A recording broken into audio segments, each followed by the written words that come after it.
Hello, everybody, and welcome to another episode of Crime on the Record. My name is Jason, and this is my wife and co-host, Candace.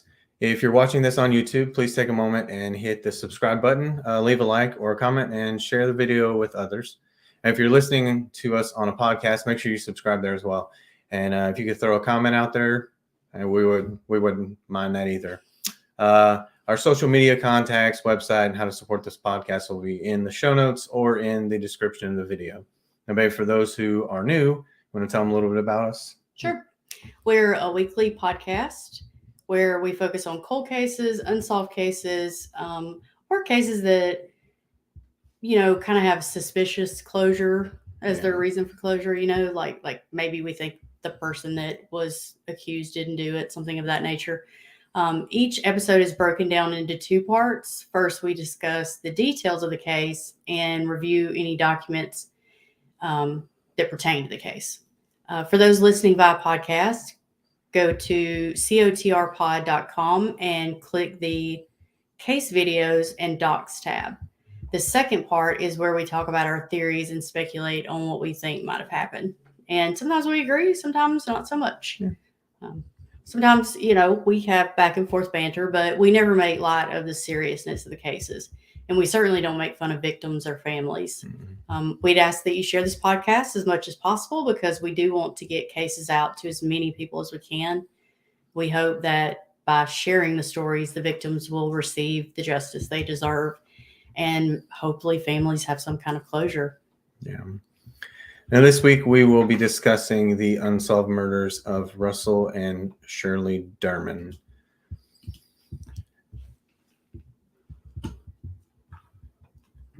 So long before that terrible day in 1994, both Russell and Shirley were born in New Jersey. Russell grew up in Hackensack while Shirley was raised in Maywood. It wasn't a surprise that their paths crossed as the two cities were less than 2 miles apart. The couple would marry on December 15th, 1950. Here is a picture of a couple on that day. And they look so happy. Can you get through? Look, oh. Yeah. They look so young. They do. Now, that fateful day was in May of 2014 in Putnam County, Georgia. 88-year-old Russell Dermond and his 87-year-old wife, Shirley, are scheduled to attend a Kentucky Derby party at their neighbor's house, but the couple never showed. 3 days after the party, no one had heard from them. They were normally really reliable friends. So their neighbors, Peggy Wynn and her husband, went to go check on the Dermonds. And the scene that they found would stay with them forever.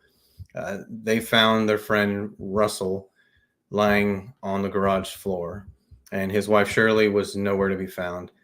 Police would later discover that Mr. Dermond had been decapitated. We're going to play the 911 call from Peggy, and you can definitely hear just the franticness. Well, and I haven't heard this yet. Yeah, it's you can just hear how much how scared she is.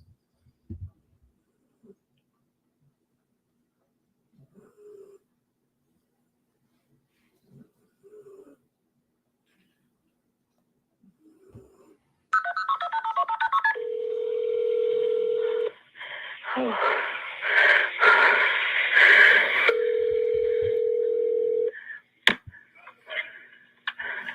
Putnam County 911. Yes, I have an emergency. Okay. I think I have somebody dead. Okay, what's the address, ma'am? What's the address here? We're in Great Water. Is it 147 Carolyn Drive? Yes, 147 Carolyn Drive. Okay, and who is it? The Dermonds. Okay, and you're a neighbor or something? Yes, I just came to check on them. They've been missing for about 4 days. Are they in the house? Yes. What's your name, ma'am? I'm Peggy Wynn. Okay. Oh, my God. Oh. Okay. They're both dead, Miss Wynn? Did you find both of them? No. Okay. No, it's just one. Okay. I don't know where the other one is. Okay. All right, I'll get you a deputy in the ambulance over there just in case, okay? Yes, please. Okay. All right. Thank you so much. Okay, bye-bye. Bye-bye. That is horrible. Yeah. Oh, bless her heart. I mean, you can just hear how frantic she is in that call. does. You know, it's a hearing that call. It's a big difference from this photo here. Like, Yeah. you know, we're talking about their wedding picture. I mean, it's just so incredibly sad to hear those 911 calls like that. I mean, they are very difficult to hear. Yeah. Knowing how happy they were to see how it ended up. Oh, Yeah. goodness. So before, Russell served in the Navy during World War II, and after finishing his time in the service, he worked in the HR department of a clock manufacturing company. What makes this interesting is throughout his time in this position, Mr. Dermond traveled across the world. Now, it's unclear as to why an HR professional for a clock manufacturing company would travel so extensively. I don't even understand why they need an HR part. Like, how big is this company? Yeah, so I just thought that was interesting. Yeah, that is kind of interesting. Then later in life, the couple eventually made their way to the Atlanta metro area, and they found success as owners of several Wendy's and Hardee's franchises. So I don't know where all those are. I don't know if they're mainly in the South. So some of our listeners may not have heard of Wendy's or Hardee's, but if you're here, you know them. Pretty sure you know what Wendy's is. Hardee's is Carl's Jr. Yeah, I don't care for it, but I mean, you know, it did provide a great life for them and the 4 children that they raised. 2 of their sons, Bradley and Keith, followed in their parents' footsteps into the restaurant business. They own Ramsey Development now in Florida, where they employ over 700 people with an annual revenue of $14 million. So they're doing well. Yeah, very well. Tragically, their third son, Mark, he was killed in Atlanta in 2000. Police described this as a drug deal gone wrong. Mark's killer, Troy Major, was convicted and sentenced to life in prison. Now, it's important to note that law enforcement has stated that that event did not factor into what happened to Russell and Shirley in May of 2014, and found just a little bit of information but on their daughter, Leslie. She currently resides in Asheville, North Carolina. Goodness. But the couple eventually retired in 1994. In during retirement, it was said that Russell enjoyed playing golf, which, hey, look out doesn't, I guess, at retirement age. You know, or at my age, yeah. You know, I do love some golf, and he enjoyed reading. Shirley loved gardening and crossword puzzles. And of course, they both loved being grandparents to their 9 grandchildren. Aww. Yeah. The Dermonds, who had been married for nearly 64 years, were living out their retirement years in an upscale gated community in Great Waters, which is just outside of Eatonville. Sorry about that. This is their $1 million home that overlooked Lake Oconee. So you can see beautiful. That, yeah, and that view right there is actually that's their front. That's the front of their house. So that's their view looking out the front of their house is just over there, on just looking over a lake. It's gorgeous. It is. Yeah, I mean, it looks huge too. And crime was almost non-existent in this area.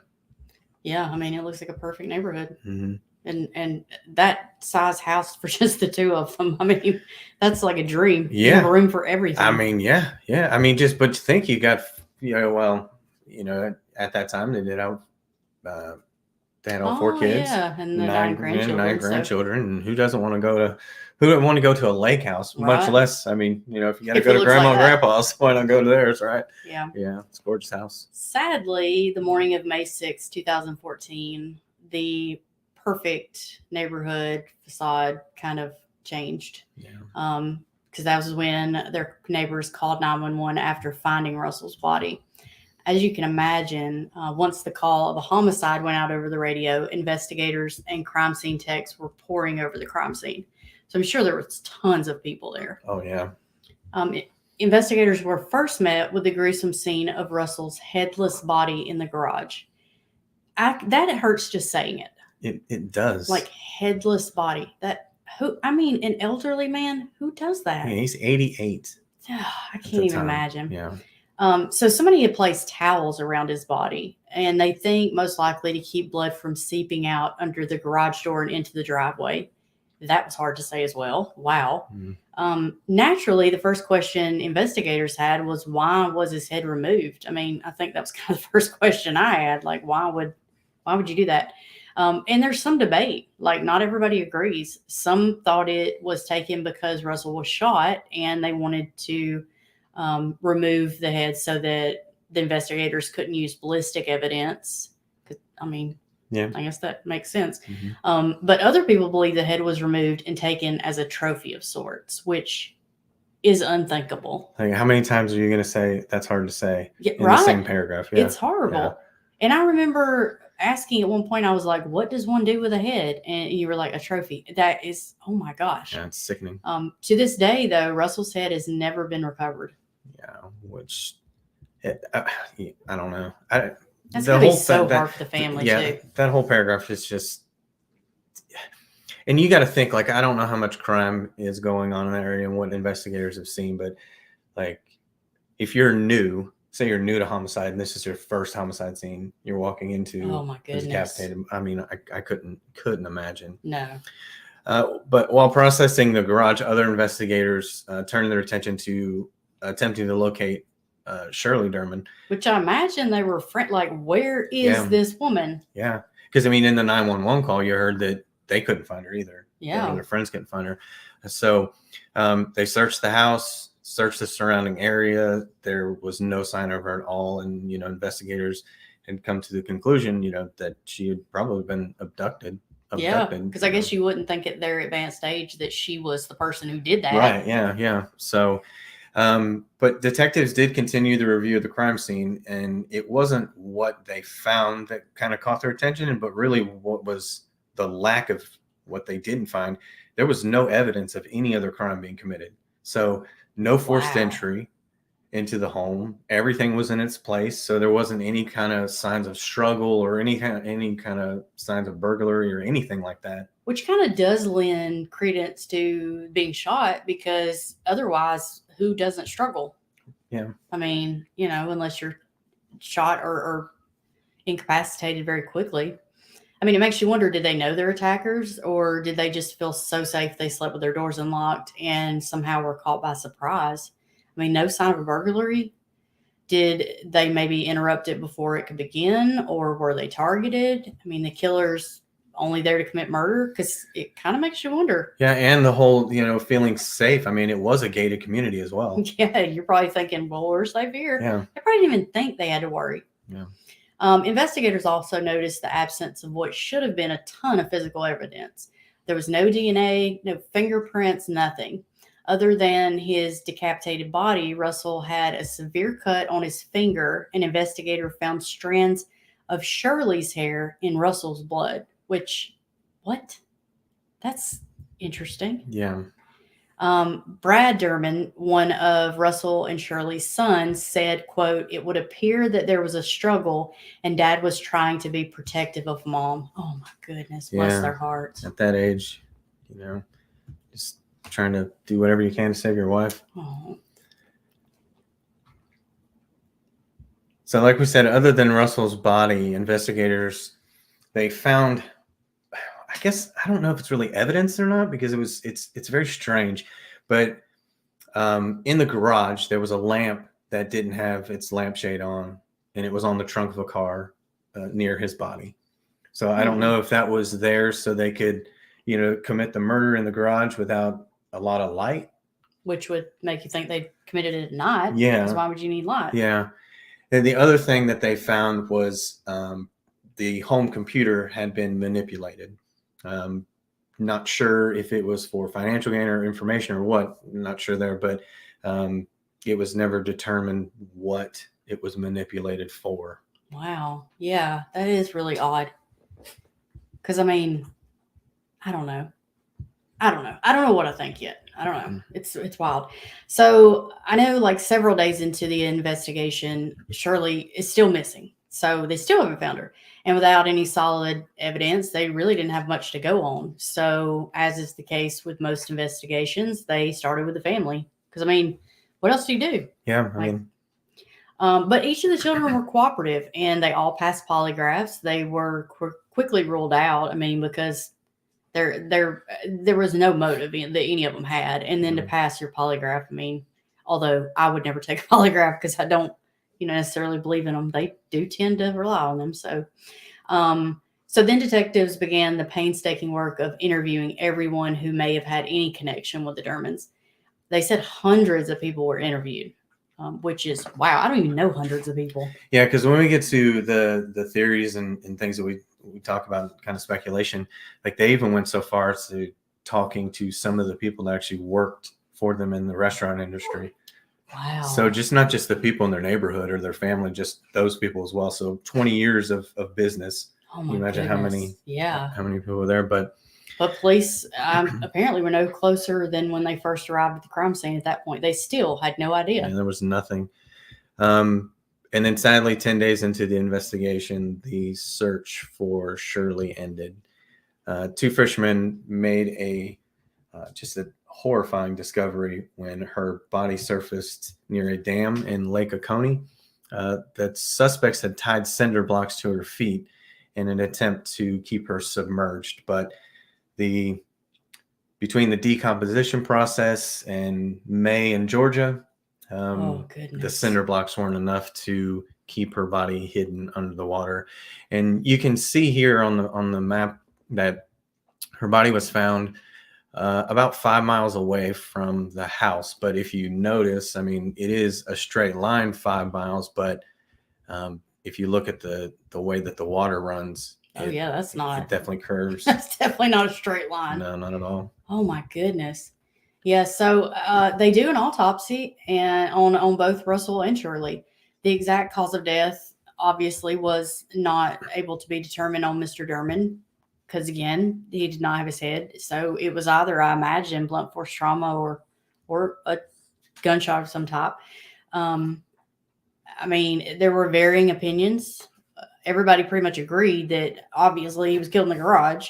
Well, I say obviously, but I guess we don't know. I mean, he might not have been, but the cause of death, they do differ. Mm-hmm. I mean, some believe that the decapitation itself was the cause of death, which I have a hard time believing that because there wasn't a sign of a struggle. This man just laid down and let you cut his head. Well, and there's some more things that would lead to that being what I believe as well, because during the autopsy they were able to determine that the decapitation was surgical, and there is some differing of opinions as well here, but the medical examiner said that it was done in a single blow. Wow. So if you were to take what the medical examiner is saying, it doesn't leave a lot of stuff that could do that. Because I mean, obviously, a knife would require some type of sawing action, so you would see that there would be more than one cut in there. Yeah. A machete, while it does inflict a lot of damage with a single swing, it's more it crushes bone more than it does just real surgical through.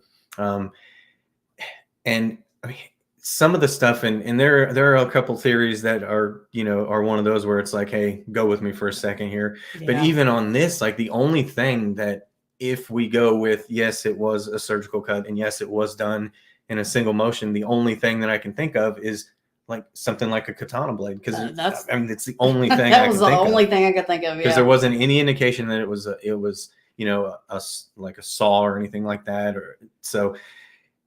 I don't know, but there are differing of opinions, but I mean, to see a clean cut in that area, and that's a pretty tough place to cut through. So, and I mean, we did talk to some of the people that were on the scene during this investigation. Yeah. So we're not just getting this from just seeing some research off a website. Like, we did talk to some folks that were there when they were investigating these murders.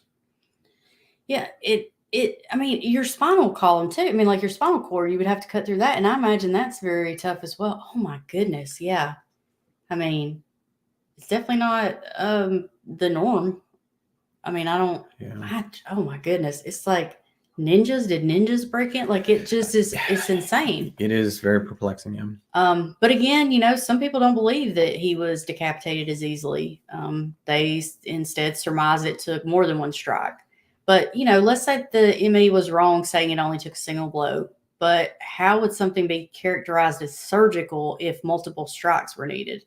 I mean, that doesn't even make sense. Yeah. Like, I just, to me, surgical means like one single blow. But either way, the idea of decapitation, whether pre or post mortem, is horrific. I mean, it doesn't really matter.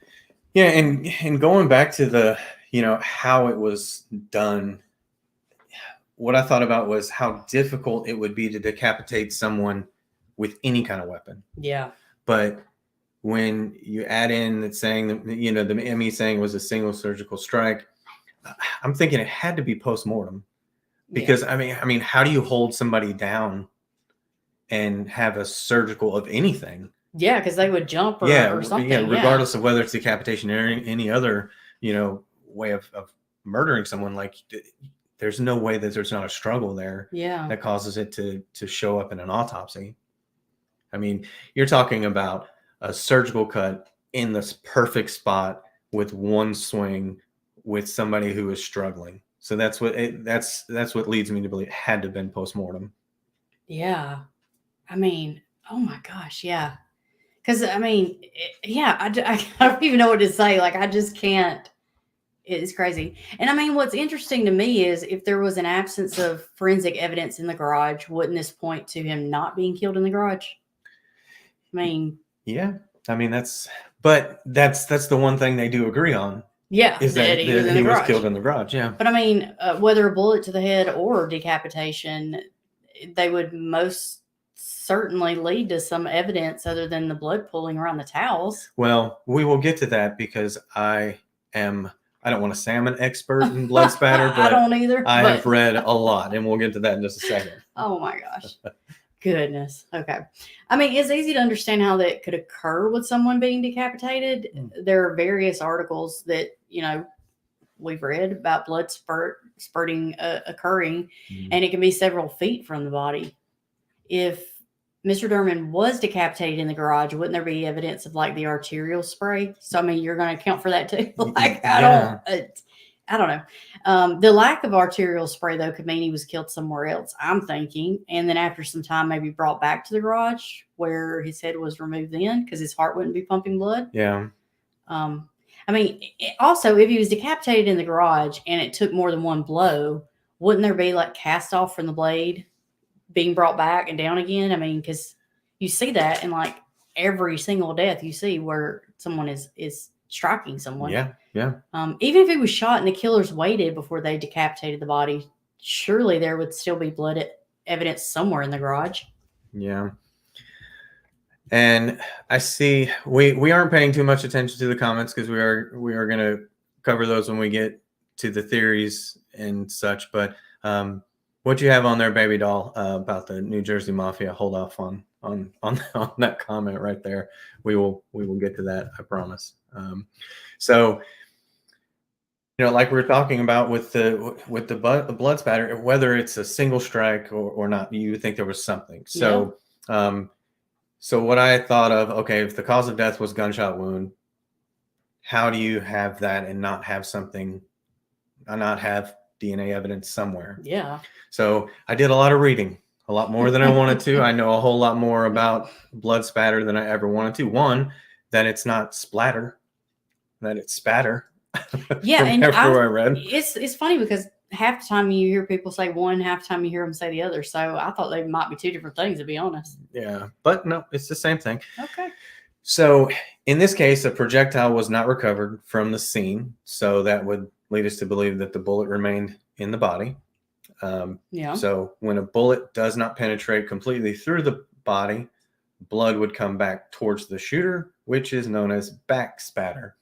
And yes, this is going to sound like I'm reading it because I am. Because if not, I wouldn't be able to tell you guys about this.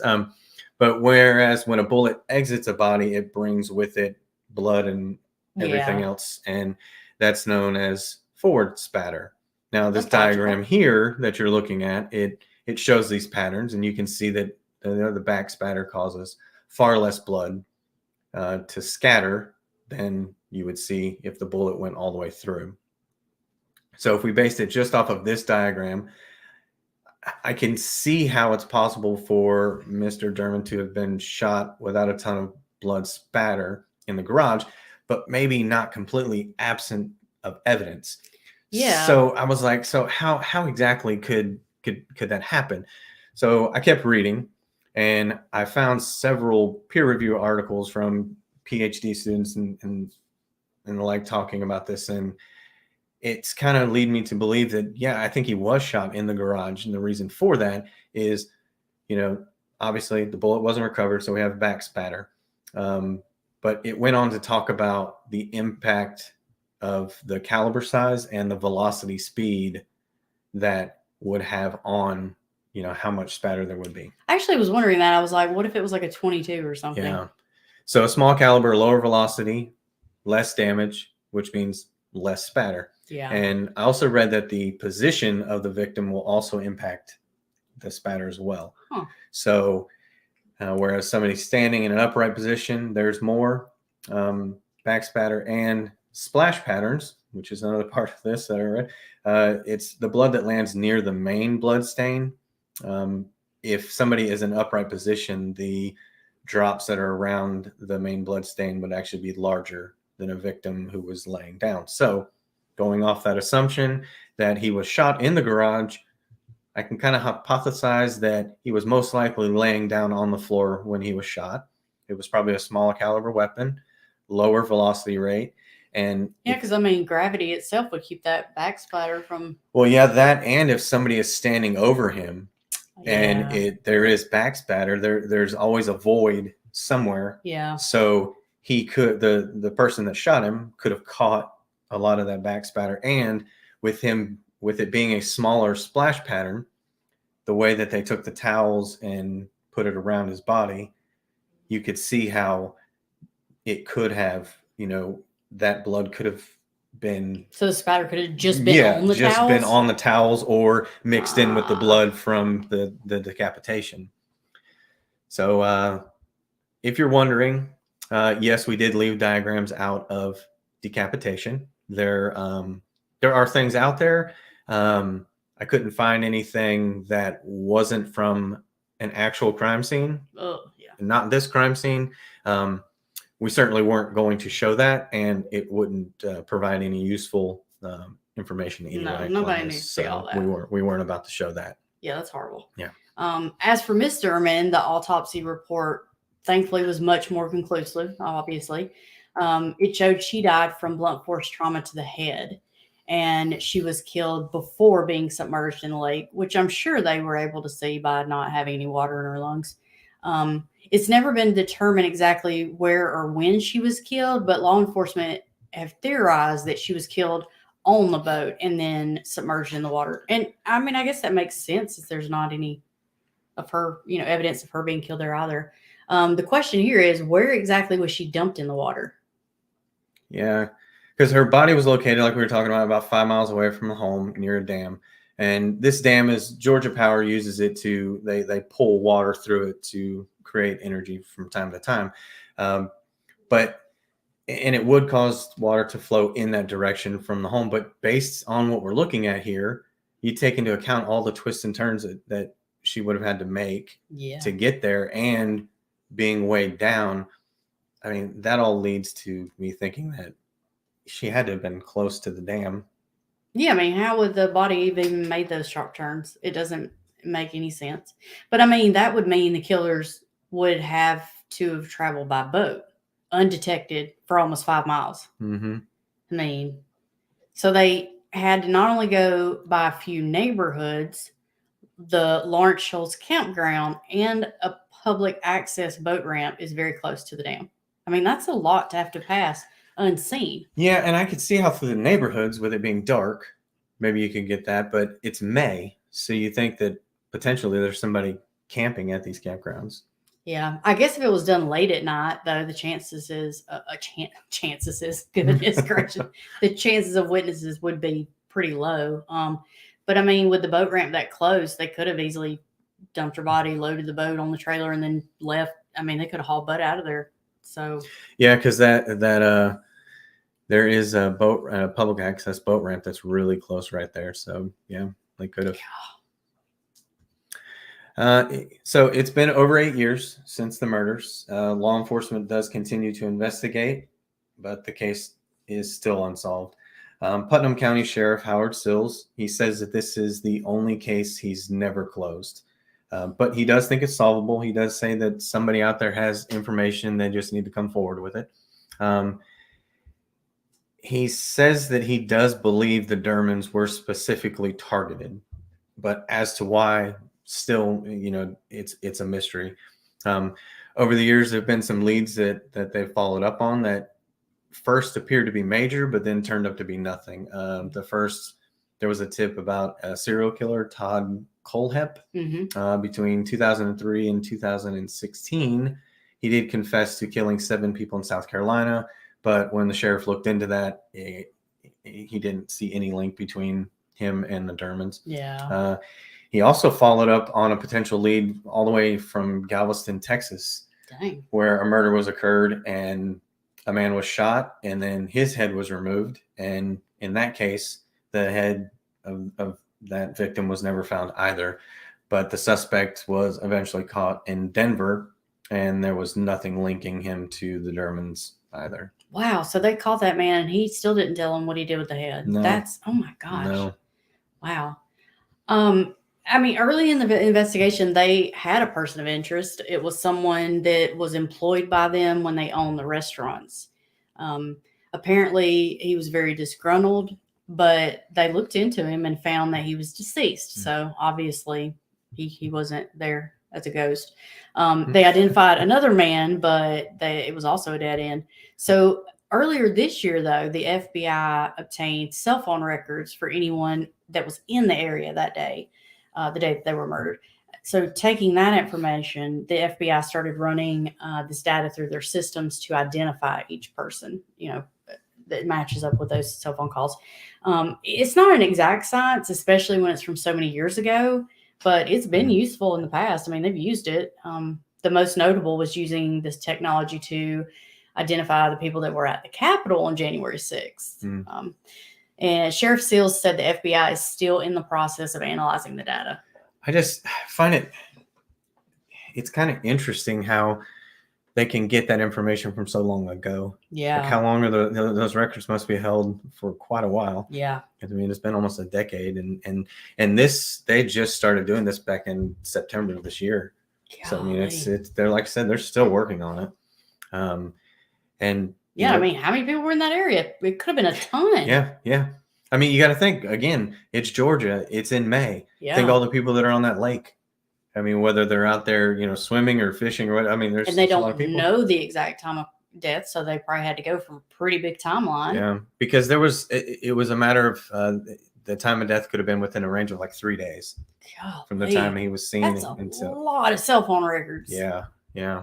But, like I said, law enforcement, it doesn't seem like they have any plans of letting this case go. Like I said, from the day that they were discovered until today, they continue to pursue leads, and they're doing everything they can to try and find it. So if you have any information about the murders of Russell and Shirley Dermond, please contact the Putnam County Sheriff's Office at 706-485-8557. Yeah, and we'll make sure and put that. Yeah, we'll put that in the show notes, and then also in the description of the video. So that's the story generally of what's going on. But we want to go ahead and kind of move on to some theories and some discussions that we have on this. Yeah, so there's some disagreement as to whether or not these were professionals. Some people think they were because they didn't leave any evidence, regardless of cause of death. There was nothing there. But, a lot of people say they weren't seasoned because if they were professionals, wouldn't they have known that she wasn't going to stay submerged forever? How would you not know that? To me, I would lean more towards professionals, though, still because of the lack of evidence. Because, that's really hard to enter and leave a crime scene without leaving any evidence. Oh, yeah, very. Granted, her body did surface, but it was 10 days after. So, maybe they just needed enough time to get it away from the crime scene. So, if they were just trying to buy some time, that's plenty of time. And professionals would know that. Yeah. If the idea they were not professionals is because Shirley's body surfaced, then why did they leave his body? I mean, if they, like, it just doesn't make sense. Yeah. I mean, I guess maybe they thought if his body was in the garage, that bought him some time before anybody came looking for him, and then her body weighted down. I just don't understand why they took her from the house. Yeah. Because I mean, if you're trying to get away with it completely to where nobody even knows what happened, you wouldn't leave somebody behind. Yeah. I mean, and to leave somebody behind in that manner, I don't know, just leaving somebody behind that's decapitated is kind of. But the question is how did the killers gain access without being seen? Well, we talked about a boat being one thing. Yeah. The Dermond's yard, as you can see here on the top picture there, their yard went right up to the lake. Oh, God, yeah. And there's a boat dock right there. So you could have easily gotten there that way. And then you can also see that the house was surrounded by dense woods because that's going to be a picture from, summertime. So there's all these trees and everything's in bloom. So it's pretty secluded. Yeah. So it's kind of easy to see how you can go in and you can get there, do what you need to do, and get out without being detected. So I mean, tie the boat off the dock right there at the front of the home. You murder Mr. Dermond, get what you need, I guess, from the computer or whatever, and then put Mrs. Dermond on that boat and left without being seen. But coming in by boat would have definitely taken some planning because, I mean, imagine how dark it is out there. Yeah. And boats are loud, but you could use a trolling motor to get from the edge of from where you can see right here, where the house is, where the red dot is there. Yeah. You could take a trolling motor and get from the edge of that all the way down to the house, and it would be almost silent. Really? Oh, I yeah. guess too if it was in the middle of the night. Yeah. Because trolling motors are extremely quiet. But you would definitely have to put a little bit of planning in place to be able to find that opening in the middle of the night. Yeah. But then, like we said, depending on where they dumped their body, most likely near the dam, they would have to travel quite a distance down that, between there and the next spot to be unseen. Yeah. And finding that exact home in the dark. Yeah. So, yeah, you had to know exactly where you were leaving from and exactly where you were going. And like if they came by vehicle, how would they get through the gate at the entrance of the neighborhood? Although, coincidentally, there was an electrical storm a few days before the murders, and that caused damage to the gate. While it was being repaired, the gate was left open, and that would give killers easy access. By all accounts, though, no one witnessed a vehicle outside of the Dermond's home. But, I mean, that kind of makes you wonder, like, is it somebody that's close enough to them or had been surveilling them or something enough to know that it was out? In another coincidence, the home directly across the street from the Dermonds was empty because that family was out of the country at the time, which, how would you know that? Yeah. So with law enforcement believing the Dermonds were targeted, making the crime premeditated, there's really no way to know or really no way to know if anybody did know if they were out of the country. So, I mean, I guess, how would you know? I mean, it's so like, how would you know anything about their neighbors? Yeah. That's wild. And they certainly couldn't have known about the electrical storm that it would give them easy access. I mean, you can't plan an electrical storm. Yeah, because you would assume the gate's going to be closed. Yeah. I don't know. I think maybe the neighbors being out of the country could have just been an added benefit. Like maybe they didn't have any. It just was a happy coincidence to them. Yeah. They could have just executed their plan once they found out the gate was damaged too. I mean, but was it random? Was the house targeted? Were the Dermonds targeted? I mean, I think so. Yeah, I don't think it was. I don't think it was random at all. No, because looking at this map here, you can see. I mean, you can see where their house is, and you can see all those other streets that are in between. So the bottom left of the map there is where the entrance would be. So wow. There's a lot of other houses They said that the Dermond's home, as beautiful as it wasn't the biggest. It wasn't the most expensive one. So if, burglary was the plan, you think you would go after maybe something that's a little bit bigger or whatever. And I mean, a lot of those houses are secluded. So it's not the seclusion of the house necessarily that makes it a target either. And the lack of burglary to the Dermond home also leads me to say it wasn't random. Yeah. Because had it been random and they encountered the Dermonds, I mean, the way that they were murdered doesn't fit with what you think of from a burglar getting caught. You think they just shoot them shoot them or whatever. So, and I don't think the house itself was targeted,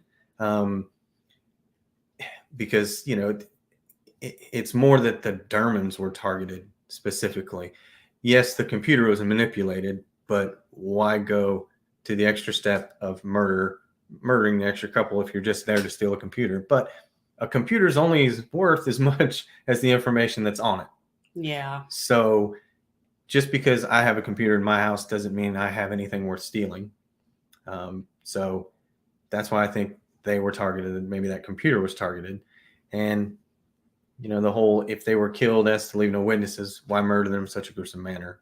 Yeah, because that's, wow. And we have a few other theories as to why they could have been targeted. Most have either been disproven, while others, I don't know, like I said, they're a little more difficult to believe, but I mean, not impossible. And after 10 years almost, what is possible and what's not? A few weeks after the murders, one of the Dermond's children didn't believe that the parents were targeted. Instead, they believed it was the work of a cult operating in the area, which, wow. That looks like some of the cults we've looked at. Sheriff Seal's team, working with a small team of federal agents, did bring down the cult, the United, how do you even say that? Nuwaubian Nation of Moors. Wow.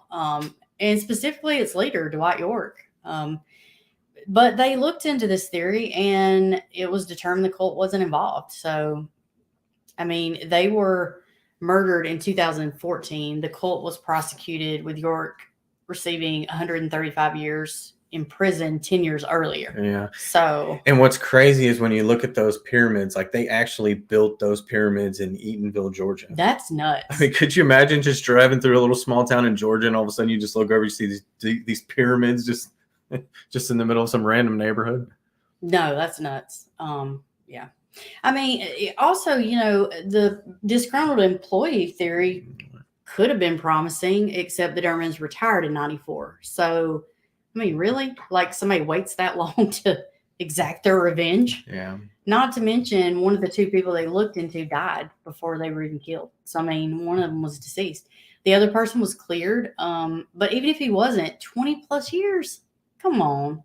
You're holding a grudge for that long. Who waits that long? That's crazy. Yeah. I know some people have speculated the way they killed was so brutal, it reminds them of cartel killings. But why would two elderly people be a target for the cartel? Yeah, and just decapitation is not typically a cartel. There's more to it. It's even worse than just, I don't want to say just a decapitation, because that's horrific. But when you can Google things like Colombian necktie and those sorts of things. And plus, they want to leave a message. You don't hide your message you're trying to leave. Yeah.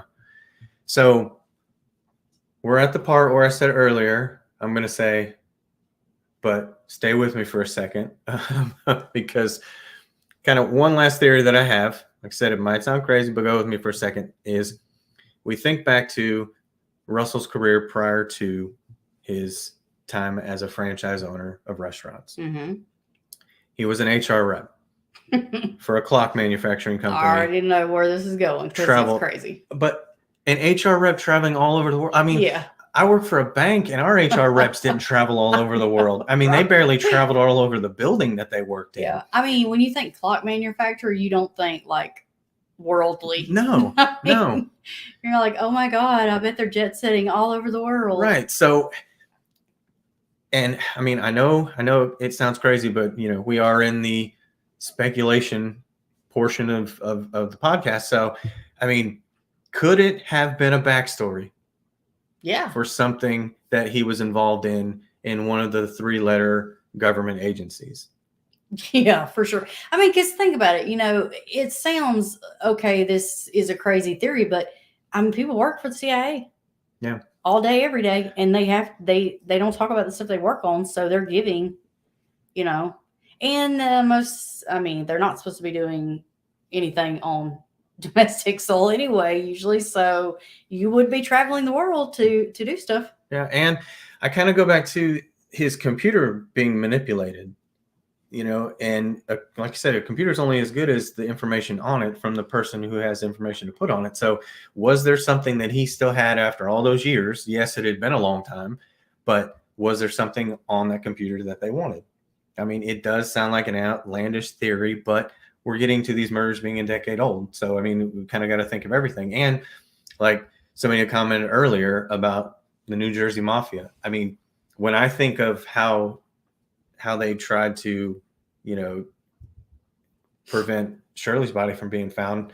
When I first read that cinder blocks were used to hold, that were put on her feet to hold her underwater, first thing I thought was mafia. Yeah. I mean, that was honestly the first thing. So if, maybe that is an angle, because I mean, you got to think mafia, cartel, Russian mobs and those kind of like, I don't think there's an age you get to where you are immune from any kind of retribution from them. Yeah. So if you go back to, his head being removed and taken as a trophy, or proof that he was executed. I mean, because there's been no other suspects. There's been nothing. I think, okay, here's my thing. They said that they think one of the theories is that they killed him and then took Shirley. Mm-hmm. That doesn't make any sense to me. You've killed him. Why not kill her? Yeah. Where are you taking her? Why are you making it so hard on yourself? Like, you've already killed him. Why are you then going to drive this boat all the way to the dam, tie her up, tie the cinder blocks to her? I mean, it's just so much work. So to me, I'm wondering if they didn't take her and Russell was still at the house alive and wouldn't give them whatever they needed to get into that computer. So they took Shirley with them, threatening to kill her. Mm-hmm. And we're like, hey, if you give us what we want, we'll bring her back. And obviously they would have never gave her back. I mean, they were killing them both regardless. Yeah. But I mean, what other reason would they have for taking her? Yeah. Other than to try to get him. And that's another reason her hair could have been in his hand. He could have been trying to keep them from taking her. Yeah, that's what I was about to say. Yeah. I mean, that would make sense as to why. Yeah. Her He's hair just was grabbing for her and that's what he lands on. Yeah.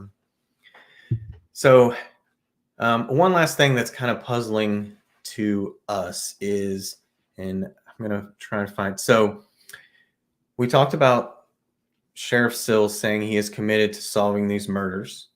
The only ones he's never solved. He said he'll use every resource. He has asked for assistance from the FBI. He has talked to investigators in London. He's talked to investigators as far as China to discuss the case, which I've never heard of anybody reaching out to China before. Right, yeah. I guess I could understand reaching out to Scotland Yard. Oh, maybe the computer? Oh, possibly. Something to do? Yeah, potentially, yeah. But what's interesting is he's never worked with the GBI. Which is so odd. Yeah.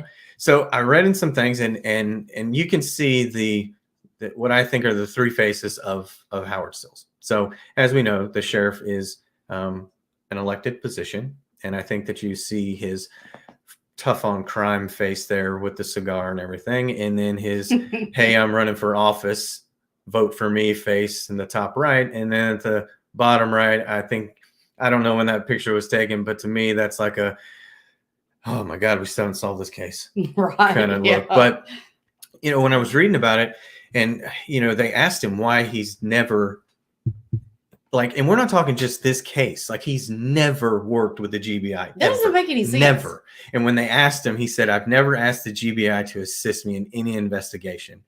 And he said, when asked why he's against using the GBI, he said, quote, I've had repeated cases early in my career where political involvement, and then he stopped there. there was a litmus test in the way that they did things that I just don't care to be around. I've been involved in investigations where they have literally told people to destroy evidence. Now, that's some pretty strong accusations there. But when the reporter pressed him to substantiate those allegations, he declined. He wouldn't go any further into it. And during the same interview, he was asked if he was going to get the GBI involved in this case specifically. And he responded with, I don't see why I'm expected to call in the GBI. If I need them, I'll call them. I mean, you know, I could see the political thing he's saying if it were the CIA, because who more than the CIA is going to want to bury something? And maybe they have, you know, maybe he's thinking if he, you know, reaches out to London and China, I mean, they're not going to fight him on helping. But if he deals with the GBI, maybe he's worried about them trying to shut something down. Yeah. Well, his refusal to work with the GBI, it doesn't stop there. He also hates the Georgia State Patrol. Oh my God. I mean, and it's so much that he won't even, if the State Patrol arrests somebody in Putnam County, he will not allow them to take the suspects to the Eatonton city or to his jail. He makes them take them somewhere else. He won't allow them to fingerprint them there, won't let them photograph them there, and he won't allow them to hold them there. And much like his comments about the GBI, he didn't mince words about the State Patrol either. And he said, I will gladly follow my duties in accordance with the law, but I'm not going to kiss the Georgia State Patrol's ass. I don't see a need to. I mean, I suppose I could understand if you've lost some faith in a law enforcement agency because they did some stuff that you didn't particularly agree with, but you're working on the only murders you've never solved. And we're almost at a decade since the murders. I mean, isn't it time to bring in anybody and put your differences aside? Yeah. Anything, because I mean, anything would be better than, you'd want every resource possible. And to not let them bring people into your jail, that just shows that you're petty as hell. Yeah, and that's just pettiness.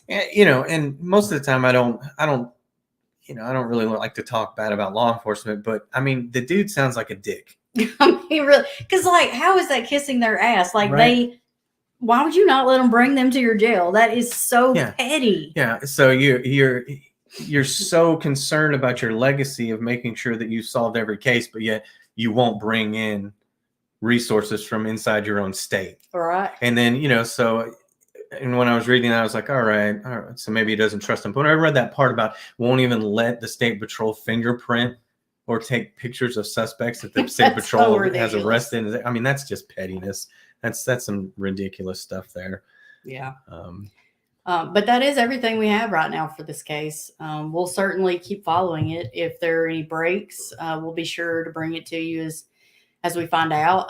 And remember, we do those updates through live streams on YouTube. So if you're not on YouTube because you're listening on the podcast, you should find us and subscribe. You never know when any of the cases that we're following might have a major development. And if, you know, God willing, if you're there, you will get a notification. So, I mean, you know, YouTube, but hopefully. And remember, if anybody out there has information about the murders, they would gladly like to hear about it. Again, Russell and Shirley Dermond, and they want you, if you do have information, to call the Putnam County Sheriff's Office, 706-485-8557, and we will make sure that is in the show notes as well. Yeah. And if you are listening on a podcast and not on YouTube, we are going to kind of take some of the comments and questions that we've had throughout. So if you are listening to a podcast, thank you for listening. Make sure that you subscribe to that. And, you know, you're missing out on some good stuff here because we're going to go through some of these questions. So make sure you find us on YouTube too, because we're going to talk a little bit more about this, but I appreciate you listening. So let's go ahead and talk about some of these thoughts and theories that or questions that we've gotten from everyone. I got to pull up the chat here. Yeah. I'm still in managing videos. What am I doing with my life here? I don't even. So thank you guys for sticking with us. We have been trying to put this podcast out for days, and finally got to the point where it's just like, we're just going to do the thing live. That way it's done. And so, but going through this, like when I was researching it, like I cannot find, other than like Baby Doll, you said on here about the New Jersey Mafia. That is one of the first things I thought of when I saw that they were both from New Jersey. Yeah. Like, yeah, for sure. Because I was like, New Jersey, especially the cinder block part of holding her down, and yeah. And I mean, we did talk to some of the people in that area and some of the people that were part of the investigation, and they did have some comments about maybe people from up north didn't realize that you had to do more to keep a body submerged in water. When it comes to the environment of the South. Their water is always frozen, so they wouldn't know. Right? Yeah. But and it does make sense to say that. But the whole leaving a decapitated body in a garage. Yeah. I mean, I understand they stuffed towels around him, but I don't know. I can only think it had to be buying time. I mean, and I know somebody talked about, like we usually do, follow the money. Who's looking to gain from this, but they cleared everyone in the family. I mean, so well, yeah, and the sons. I mean, they got a business. They're making $14 million a year. Yeah, like they don't need their money. There's no reason. And by all accounts, I mean, I didn't see anything, but you would think that they would probably leave the house to their family. Yeah. So I mean, it didn't seem like there was any kind of fighting inside of the family that would do this. And I mean, I would like to believe, although I don't know, I don't think you can ever count it out, that there wouldn't be family that would decapitate their father, but you would hope not. Like, even if they were bad enough to kill them, you wouldn't think they would be able to do something like that. But I mean, I know there's people out there, but also like Kathy said, somebody like that, you're in business. I mean, I work for myself, but I'm a sole proprietor, so it's easy enough for me to do taxes because everything runs through the same way. But if you're them and you own all these businesses, you're going to have a CPA. So they're going to have your financials. So yeah, and the FBI went through all that. You got like 14 degrees in this room right now. Oh, because I'm taking medicine. Oof. It's so. I got to put this hoodie on. I'm about to freeze to death. Sorry. But no, I mean, the FBI is definitely going to look at any kind of financial record. And I mean, especially if it's electronic through their computer, they're going to be able to find that easily. And I mean, the Dermonds, they retired in 94. They retired 20 years before the murders. Yeah. So anything that they would have had a financial gain that somebody would have known of, I mean, that would have been a long time ago, which is why I think they followed the disgruntled worker theory and nothing came from that. Am I the only person who didn't understand what wet work was? I've never heard that expression. Yeah, I had to explain it to her the other day. Yeah, I was like, what is wet work? What does that mean? Yeah. But now I know. Yeah, and I mean, I don't know if you caught it or not, but he was in the Navy and then he was an HR rep for a clock company, to me, that's a little, that leads me to the CIA type theory. Clock company needs an HR person that travels the globe. During the Cold War. Right, yeah. Come on. So, and then they own restaurants. Yeah, I don't think they had a business partner, did they? I mean, I didn't hear any mention of it. No, so, it's just them. Yeah, I don't think a business partner.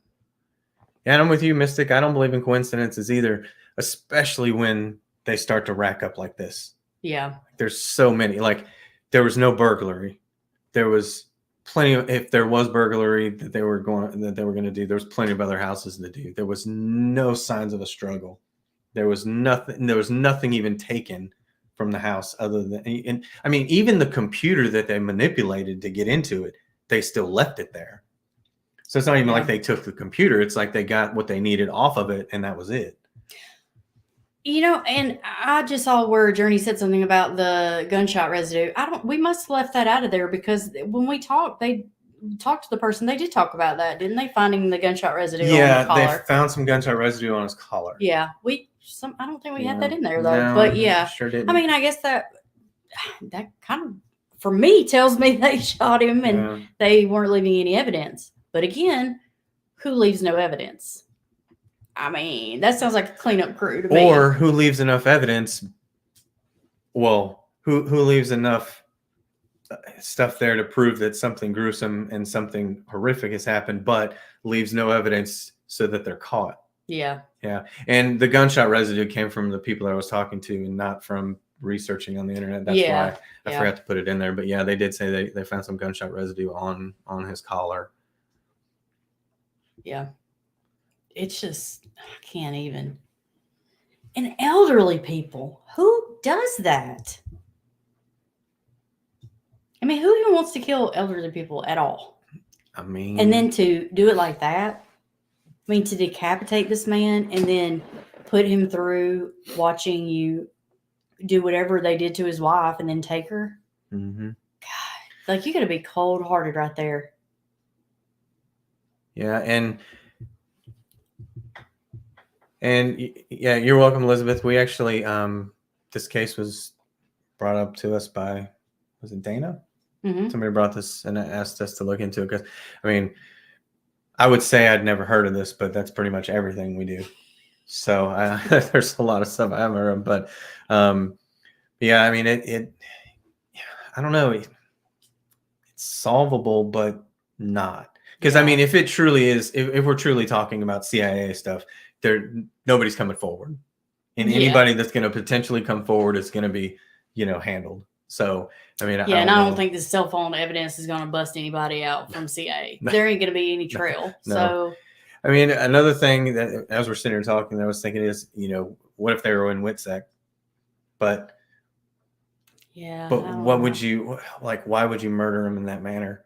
Well, and they had the same name the whole time. That's true too. Yeah. So I mean, there's no change of identity there. So yeah, that takes that out.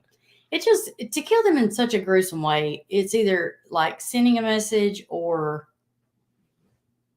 anger, and it just didn't seem angry. Like, angry is like more passion, and to leave no evidence. That's very methodical.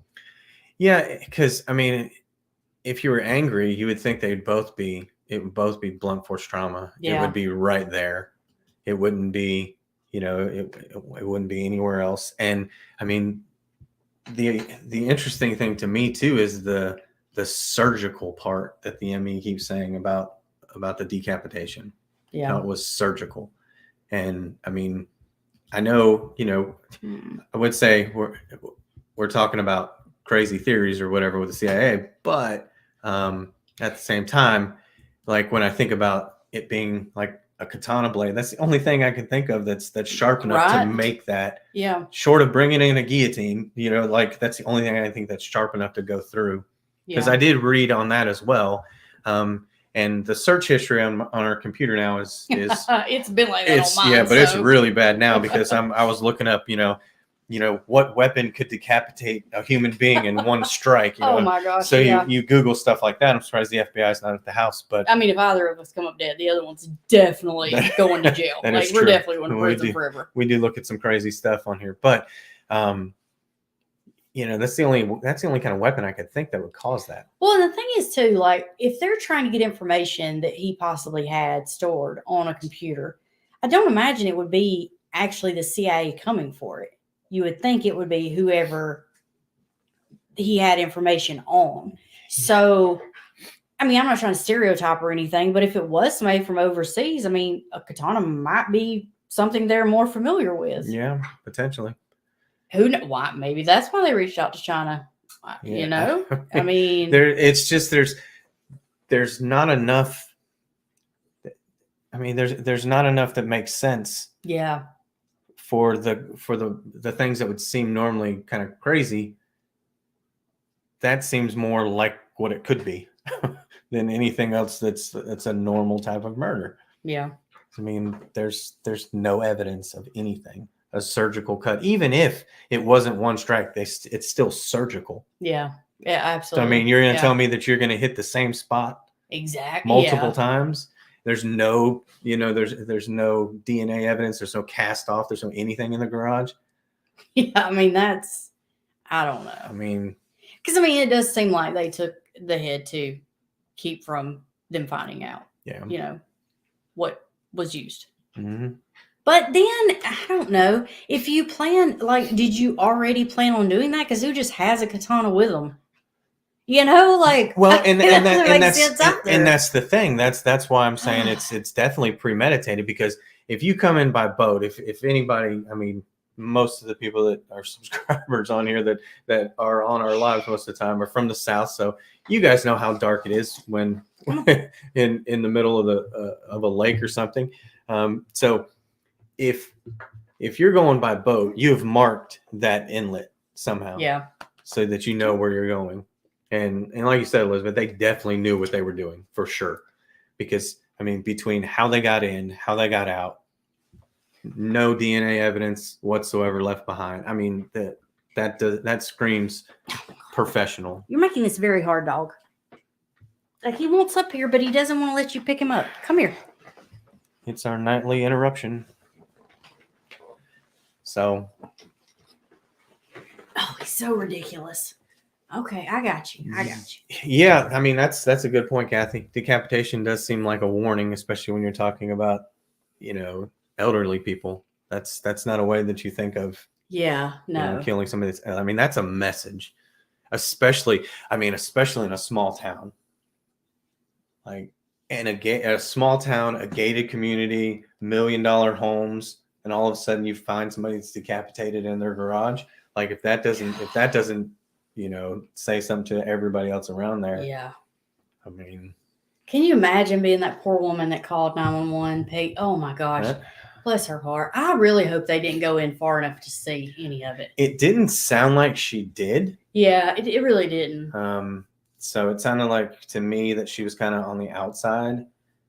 She almost sounded like, I see enough that I'm too scared to go any further in to see what is happening here. I think her husband went in to kind of see if he could find Shirley. I hope he didn't see it either. Because, we always act like men are, like they're tough enough, but that's mentally, that's a lot. No, that stuff doesn't go away. It doesn't matter. Woman. That stuff definitely does not go away. It never goes away. Whether you see it in real life or you see it in pictures or stuff like that, like there are some images that just never leave you.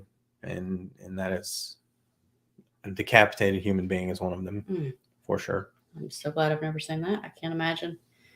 Oh. Yeah, and that's another thing too. Like Journey's saying that, the computer, even though it was manipulated, they can recover data that's been deleted unless it's overwritten. You'd have to have somebody who really knew what they were doing. And they had to have overwritten it, because if not, why have they not found out anything? Mm-hmm. Like all they've been able to say is it was manipulated. They don't know anything beyond that they've ever said. Yeah. And you almost like, like you're saying, hiring a digital private investigator.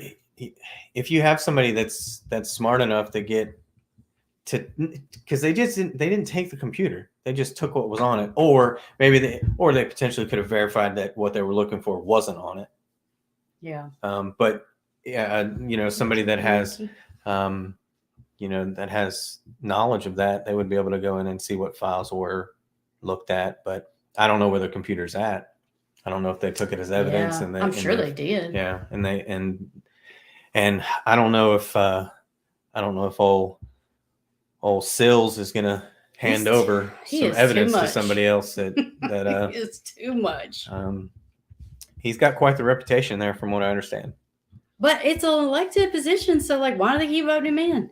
Maybe he just has a reputation. Either nobody else runs against him, or he just has a reputation with people in the know.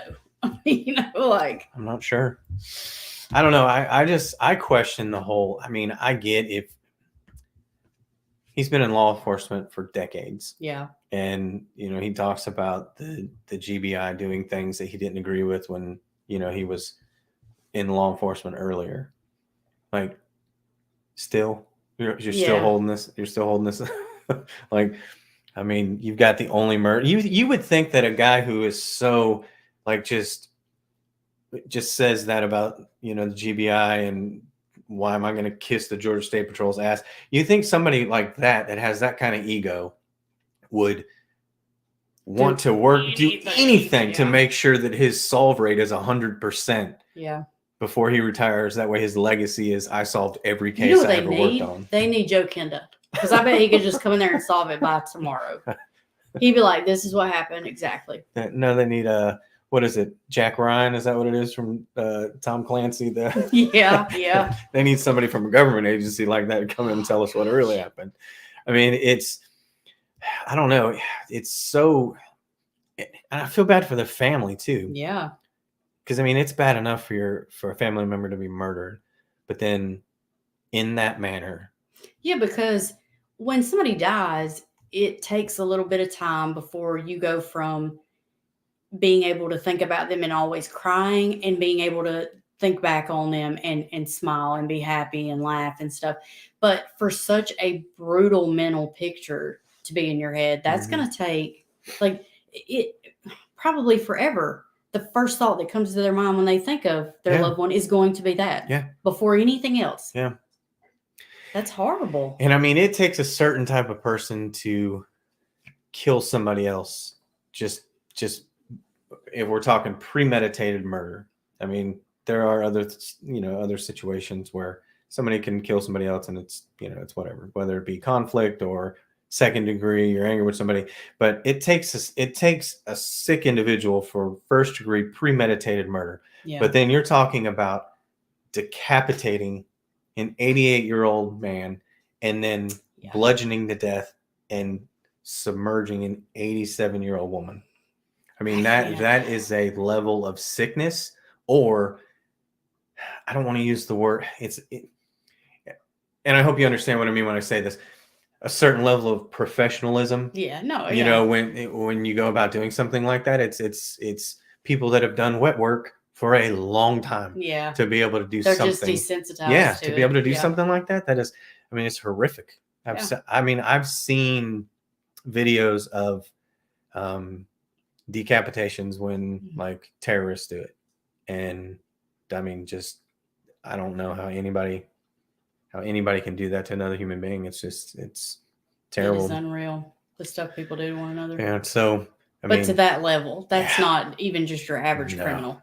And I do believe it had to be at least two people. I agree with you, Journey, because I firmly believe that they took her because they were trying to press him for information. Mm-hmm. And there's no way to do that without at least one person staying with him and one person going with her. Yeah. And I think maybe even three people, to have two people with her to help put her in the lake. I mean, and I mean, even goodness. you take away the way that they were murdered. It takes more than one person to be able to handle two people and leave a crime scene with no evidence of any burglary, or there's nothing in disarray. Everything is where it's supposed to be. I mean, that takes more than one person if you have more than one person in the house. So I mean, it's definitely more than one person for sure. For sure. Gosh. Yeah. I hate that. And I don't know if the family can just go to the GBI and say, I need you to investigate it, because I don't know if they can do that. I think they have to be called in because it's a police matter. It's a local matter. It's not something that's on like state park or something like, something that would normally call in. Like I get the FBI gets called in because it's a specific type of case. Yeah. Whether it's money. Now, if they would have been able to find, well, the FBI would have been there if they found evidence of money going from one place to another. Maybe that's the way the family's looking at it. Well, the FBI could have been involved. So, I mean, why we need the GBI? I don't know. Yeah. I mean, it was in that lake, but it was 5 miles away, right? But so I mean, through all those twists and turns. Yeah, and I'll pull it up again so you guys can see it, but provided I can find it again. But it was. Is that over there with the? No, that's mine. There we go.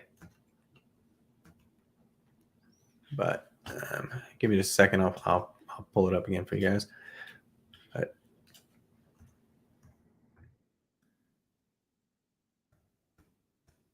so as you're looking at it, I mean, you've got all those twists and turns that are just going through, because they're on the backside of where where it says the Dermond home. They're on the other side of that water.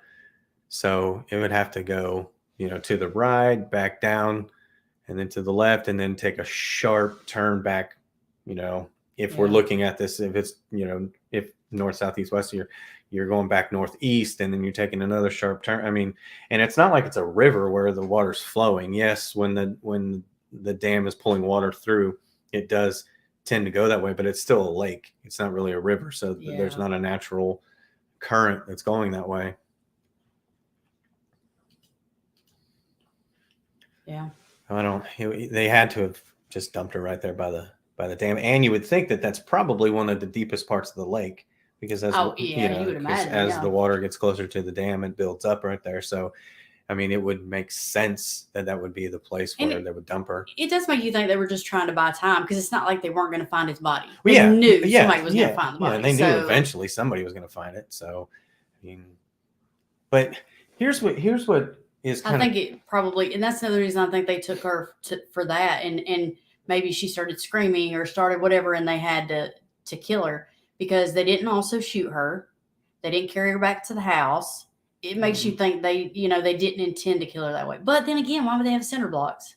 So maybe they did intend to. And that's another. Dang it. And that's another thing that leads me to believe they were definitely targeted, and it was definitely premeditated, because it's like nobody brings cinder blocks to a burglary. Right. Yeah. I mean, like that's another thing it says to me. Hey, it's got to be, they had to be targeted, and they knew what they were going to do. They knew that there were two people there at least, and they knew how they were going to get rid of one of the bodies. And like I said, for people that fish, you know what I'm talking about. But a trolling motor is virtually silent, because it's to help you get up on a school of fish without scaring the fish. But it's strong enough to move the boat, especially through a lake that doesn't have a current. Yeah. So it's pretty simple to have a boat move with a trolling motor. It's very quiet. Nobody would hear it. And then once you got out to the deeper part of the lake, that's when you could turn on the regular engine and take off. And I mean, and think about it. If you're at a campsite and you hear a boat in the middle of the night, I mean, are you really thinking that it's a murder going on? Wow, you're just thinking there's just somebody out there on a boat. So, yeah, I mean, my family goes up to South Saudi, and they have all those campers and stuff up there, and they fish all the time at night. So I'm sure they hear boats out there all the time. Yeah. I mean, if we're talking about, not to bring it in, but if we're talking about the first floor roommates don't hear 4 people being murdered a floor above because they're used to party noises, then people that live on a lake are probably used to hearing outboard motors. Yeah, I mean, you wouldn't think anything of it. Yeah. And I mean, it seems like the age of that area is relatively older. So, and it is a good thing sometimes, but those people are nosy. So if there were if there was anybody that saw anything, they would have said something. Yeah, those blue hairs were in bed by like 7 o'clock. Yeah, I mean, when they say middle of the night, they probably mean 9:30. Like, right? Yeah, I mean, everybody's asleep. Because I mean, think about it. If they saw a car that wasn't normally in the neighborhood, they're going to say something. Oh, well, Elizabeth, that is a really good point. A smaller boat may have been the only one to get through some of the areas of the water. That, I mean, it would be tough to maneuver. Yeah. Well, I mean, we don't know how to scale it is, but I mean, that's some hairpin turns. So yeah, I mean, definitely want a big one. Yeah. Yeah. Makes sense. Yeah, nosy but don't hear too well. Yeah, that's true. That is a good point. That is a good point. And we're not laughing at like making light of this. It's just, not at all. I mean, when you think because our neighborhood, we're probably the youngest people that live by here, far, and we're in our early 40s. So when there's plenty of people around here that they know every single car that should be and shouldn't be in this neighborhood. Our neighborhood, the HOA are like the mafia here. I mean, like we might get whacked for not putting our garbage cans in the right spot. Like those old nosy Nellies, they know every move we make. We get letters all the time about, and not just to us, but our neighborhood is so old that like they don't even like basketball goals being left in a cul-de-sac. Yeah. They're like, you need to pull that goal back up beside your house. What is it doing at the end of this cul-de-sac where nobody lives? It's just a lake. Right, or a pond or whatever it is. I don't know. Oh. Yeah, I mean, the age of them and whatever info they had, I mean, that's why I kind of wonder, did they have any information on the computer? but also, if there wasn't anything on there, I don't think there's any age that certain groups don't want revenge. If that person's I guess still that's alive, true. they still want revenge on them. That's kind of the way that I think about it, Yeah. especially when considering this case. Yeah, garbage cans and HOAs, they have to be a specific spot on our yard, and they have to be a certain distance apart from each other so that the garbage truck can grab it. It's a whole thing. It's just. I'm telling you, too. I think that lady's out there with her ruler too, making sure she's like, these are not 12 inches apart. So somebody better get out here and fix this right now. I mean, they're like the mafia, man. They are. They're like Dixie Mafia right in our backyard over here. But that's what I'm saying. So I mean, just in a 30 house neighborhood, everybody knows what's going on. So you got to think in a gated community, they know. And I would imagine, I mean, this is my guess though, if that gate wasn't functioning properly, they were probably even paying attention even more of who was in and out of that neighborhood. Yeah. Because it's like, hey, our gate's not working. We really got to pay attention to what's going on. And I'm not saying that's a bad thing. Like, I mean, they're almost like Ring doorbell cameras. They just go to bed earlier. So that is true. They do catch everything. They aren't solving anything after like 7. Yeah. Yeah. But it is definitely a mystery. Yeah. Like, I mean, there's just so. Oh, yeah. I wonder if they had some, or maybe if they put it in some kind of offshore account or something that they had to get to. But they would have seen it. You can't hide. You can't. See, I don't know. Well, I guess I don't want to say you can't, but you would think that there would be some sort of way to track that. And if you could, you think they would take the computer. But I don't know. Yeah.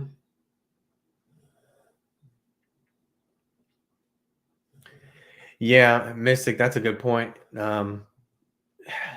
If it is retaliation for something, as wild as somebody being in the CIA or the mafia and somebody finally caught up with them, and it is a revenge type killing, it would make sense that would be just another message and just like you say, a F you to the family of, how dare you do this to us in our organization. That's we're gonna hurt you as much as possible.